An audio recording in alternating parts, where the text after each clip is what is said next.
It's Tuesday, October 15th, 2024, and I'm Dave Sobel. 3 things to know today.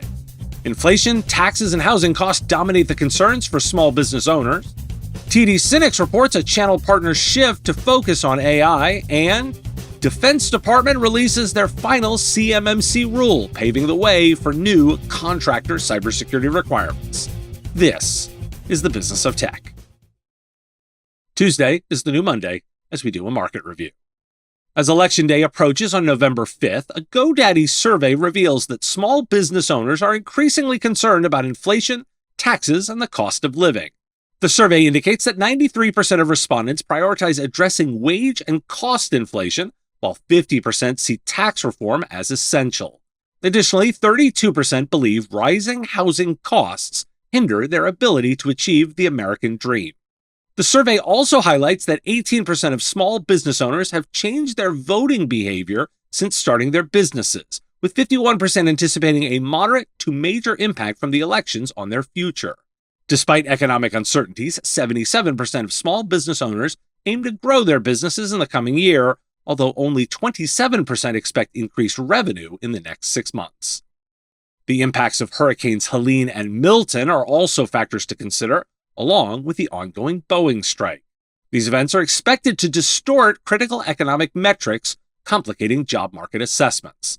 Goldman Sachs estimates the Boeing strike will reduce October job growth by approximately 33,000 positions, while Hurricane Helene could account for another 50,000.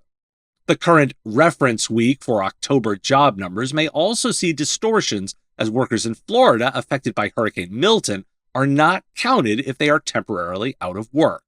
RSM's chief economist, Joe Berlucius, predicts that October's job figures may show flat or negative growth in total employment and an increase in unemployment, indicating that clear insights into the economy may not emerge until late 2024 or early 2025.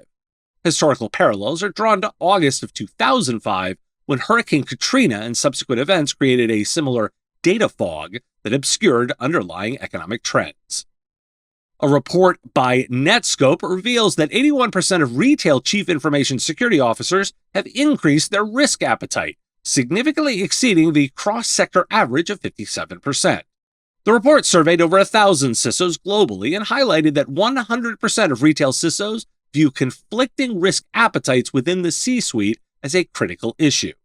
Despite this, less than 2% classified their risk appetite as low, while 23% perceive their CEO's risk appetite as low. The findings suggest that retail CISOs are increasingly positioning themselves as business enablers, with 98% identifying this role, compared to a cross-sector average of 59%. Additionally, 72% believe adopting a zero-trust approach will help balance conflicting priorities effectively. The report emphasizes retail CISOs' need to focus on business enablement and risk in their strategic discussions rather than reverting to technology-centric conversations.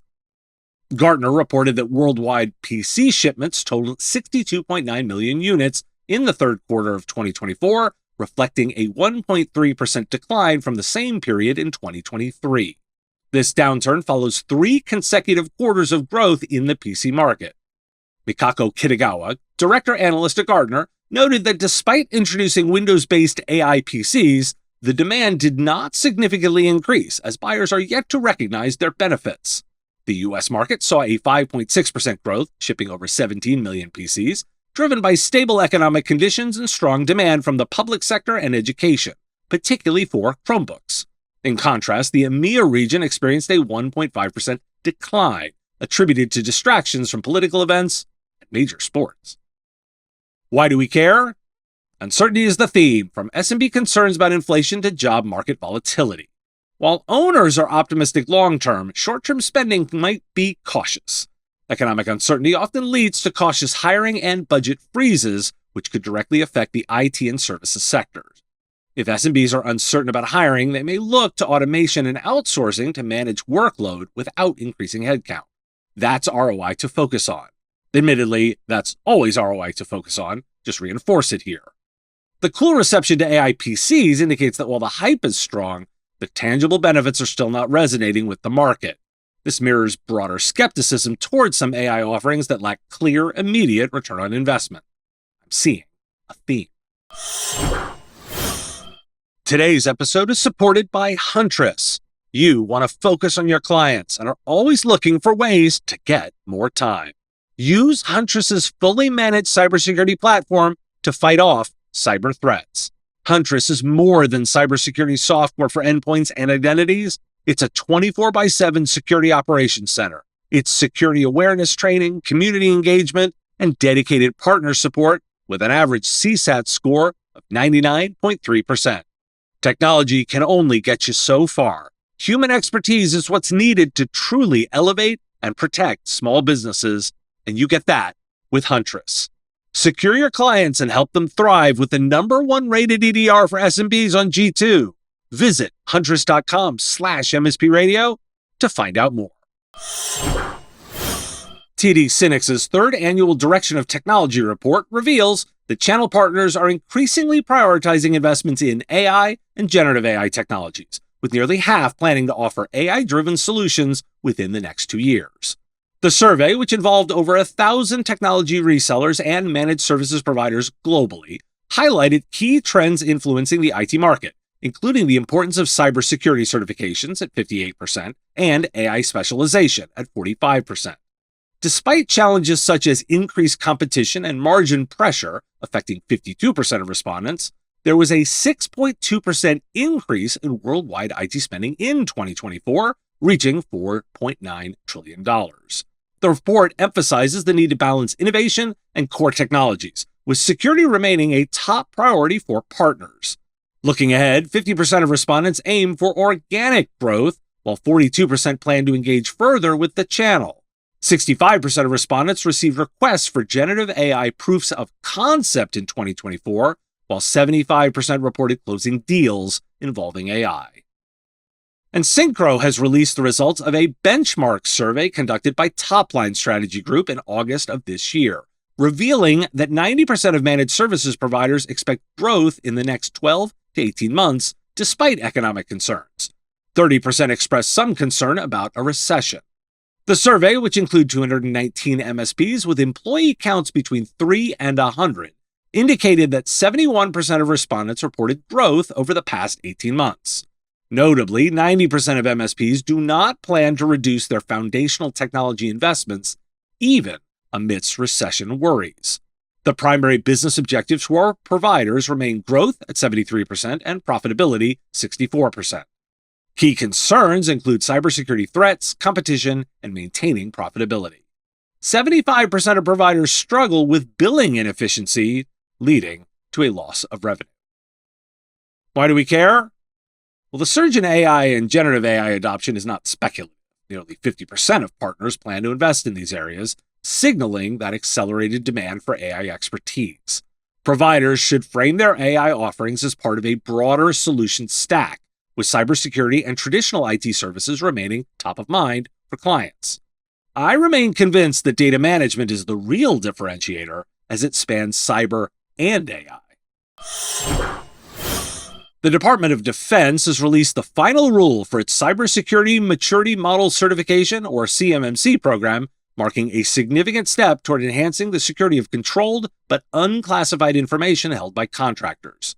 Official publication is set for October 14, 2024, initiating a 60-day Congressional Review Act period during which Congress can block the rule, though observers deem this unlikely. CMMC introduces a third-party certification process for contractors to demonstrate compliance with the National Institute of Standard and Technology's Cybersecurity Standard 800-171, replacing the previous self-certification method. The rule spans 470 pages and outlines internal and external mechanisms that DoD must implement, with comments due for the accompanying Part 48 rule by Tuesday. The full rollout of CMMC will commence once both Part 32 and Part 48 rules are finalized, anticipated by early 2025.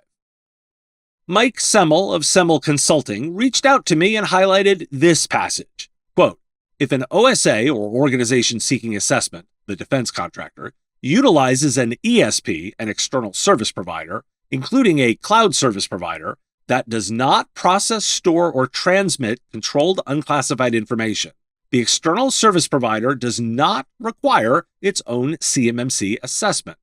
The services provided by the external service provider are assessed as part of the organization seeking certification, the defense contractor's assessment, as security protection assets, end quote. His initial analysis, as long as MSPs or their vendors aren't processing, storing, or transmitting CUI, like with backups, you will not need that expensive CMMC Level 2 assessment. Why do we care? Providers had better know what data their customers have. It may be a broken record, but data management lets you know if you're handling CUI. With the CMMC requirements becoming mandatory for defense contractors, a significant market opens up for providers, cybersecurity firms, and compliance specialists. Contractors will need extensive help aligning their systems with NIST 800-171 standards, spanning 110 security controls designed to protect sensitive information. MSPs can offer consulting, assessment, and remediation services to ensure clients achieve the necessary certification levels. And they need to know if they must be compliant themselves. Looking to reach an audience of thousands of MSPs and IT service providers? Put your ad right here on the Business of Tech and be on the show that 64% of MSPs report having listened to. A recurring top 50 tech news podcast, there are affordable options for you to reach our audience, and we can support any budget. Podcast listeners are more engaged, have a higher level of brand retention, and are more willing to listen to ads here than any other avenues. Want to know more? There's information at mspradio.com/engage, including a button to book a time to talk. I'm looking forward to that discussion. Thanks for listening. I don't know how National Cheese Curd Day can also be National Grouch Day, but here we are. I'll be doing 2 live broadcasts as part of SMB Tech Fest on October 17th and 18th, so make sure to sign up and join the event, smbtechfest.com/go/Sobel. Link in the show notes. And if you have a question you want answered, I do take listener questions. Send them in, ideally as a voice memo or video, to question@mspradio.com. And you got a comment or a thought on a story, put it in the comments if you're on YouTube, or reach out on LinkedIn if you're listening to the podcast. If you like the show, give us a review, and make sure you subscribed or followed on your favorite platform. Talk to you again tomorrow. The Business of Tech is written and produced by me, Dave Sobel, under ethics guidelines posted at businessof.tech. If you like the content, please make sure to hit that like button, follow, or subscribe. It's free and easy and the best way to support the show and help us grow. You can also check out our Patreon, where you can join the Business of Tech community at patreon.com/MSPradio, or buy our Why Do We Care merch at businessof.tech. Finally, if you're interested in advertising on the show, visit mspradio.com/engage. Once again, thanks for listening to me, and I will talk to you again on our next episode of the Business of Tech.